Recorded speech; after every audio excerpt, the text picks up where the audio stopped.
ঘুরতে ক্লান্ত হয়ে গেছে, তাই এখন ব্ল্যাক কফি খাচ্ছি। আর মেয়ে খাচ্ছে হচ্ছে কি খুব গরম। প্রচণ্ড হিন্দি, প্রচণ্ড মানে চিন্তা করা যায়। এই দেখো সি হেরিয়ার কিউ 2012। এখানে হচ্ছে হেলিকপ্টার, যেটা চপার বলে না, সেটার মিউজিয়াম আর কি। এর ভেতরে আমরা ঢুকবো। নমস্কার বন্ধুরা, এক্সপ্লোর উইথ শঙ্কর চ্যানেলের পক্ষ থেকে আমি শঙ্কর আবার একটা নতুন ভিডিওতে তোমাদেরকে স্বাগত জানাই। আগের ভিডিওতে অলরেডি আমি দেখিয়ে দিয়েছি যে আমরা সকলে মিলে ভাইজাগ ঘুরতে এসেছি এবং হোটেল বে ভিউয়ে চেক ইন করেছি। আমাকে যদি হোটেলটাতে কেউ রেটিং দিতে বলে তাহলে আমি 10-এ 8 দেবো, আর পুরোটাই দেবো লোকেশনের জন্য। কারণ হোটেলটা ঋষিকন্যা বিচ থেকে খুব বেশি হলে 30 থেকে 40 মিটারের মধ্যে অবস্থিত। আর হোটেলের ভেতর থেকে সমুদ্রের যে ভিউ, সেটা না দেখলে বিশ্বাস করা যাবে না। বাইরের টেম্পারেচার অত্যধিক বেশি হলেও সমুদ্রের ধারে ভিড়টা কিন্তু চোখে পড়ার মতো ছিল। সমুদ্রের ধারে ঘুরতে ঘুরতেই আমরা ঠিক করলাম যে এখানে 3 থেকে 4খানা যে মিউজিয়াম আছে সেগুলো খুব ভালো করে ঘুরে দেখব। রাস্তার এপার আর ওপার মিলিয়ে সব মিলিয়ে টোটাল 4টি মিউজিয়াম এখানে রয়েছে। তো আমরা কম্বো টিকিট কেটে নিলাম, যেটা জনপ্রতি পড়েছিল 300 টাকা। প্রথমেই আমরা যেখানে গেলাম সেটা ছিল খুরসুরা সাবমেরিন মিউজিয়াম। এখানকার গাইডের কাছ থেকে খবর পেলাম যে এই সাবমেরিনটি 1971 সালে ভারতীয় যুদ্ধে নৌবাহিনীর তরফ থেকে অন্যতম সাবমেরিন হিসাবে ব্যবহৃত হয়েছিল। তারপরে 1901 সালে ভারতীয় নৌসেনা এই সাবমেরিনটি জনসাধারণের জন্য উন্মুক্ত করে দেয়। তো কাছ থেকে যুদ্ধে ব্যবহৃত অরিজিনাল সাবমেরিন দেখার যে অভিজ্ঞতা, সেটা ভাষায় প্রকাশ করতে পারবো না। প্রচণ্ড গরমে যখন হাঁসফাঁস করছি, তখন একটু এনার্জি রিগেইন করার জন্য আমি একটা ব্ল্যাক কফি আর মেয়ে একটু ছোট্ট কোল্ড ড্রিঙ্কস খেয়ে নিল।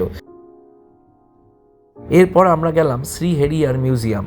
এটা নৌসেনাতে ব্যবহৃত যত এরোপ্লেন ছিল তার বিভিন্ন রকম মেকানিক্যাল এবং ইলেকট্রিক্যাল পার্ট সুন্দর করে সাজানো আছে।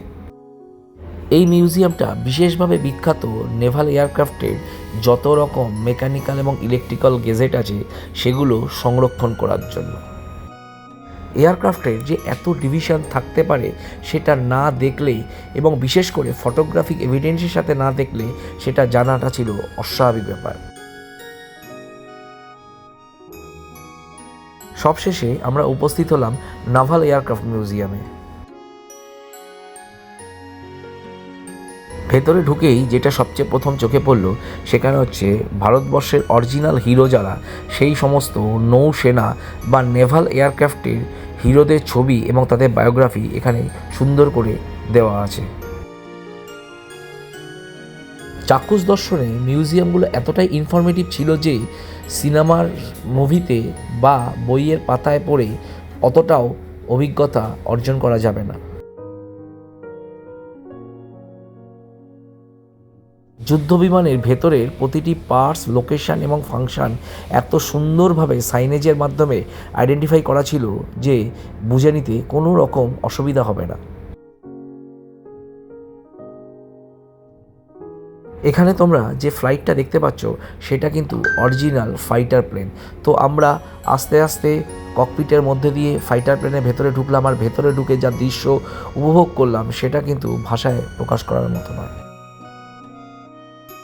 তো ফ্রেন্ডস, তোমাদেরকে দেখিয়ে দিলাম আজকে প্রথম দিন আমরা ভাইজাগে এসে কী করছি। খুব আনন্দ করছি এবং 4টে মিউজিয়াম, প্রচণ্ড গরম, 4টে মিউজিয়ামই তোমাদেরকে দেখিয়ে দিয়েছি। আর এখন আমরা বিচ রোড দিয়ে হাঁটছি আর কি। তো এখন আর বেশি কথা বলবো না, এখানে ভিডিওটা এন্ড করছি। কেমন লাগলো অতি অবশ্যই জানিও। আর যারা যারা এক্সপ্লোর উইথ শঙ্কর চ্যানেলটাকে এখনও সাবস্ক্রাইব করোনি, কী করে দেবে এটা?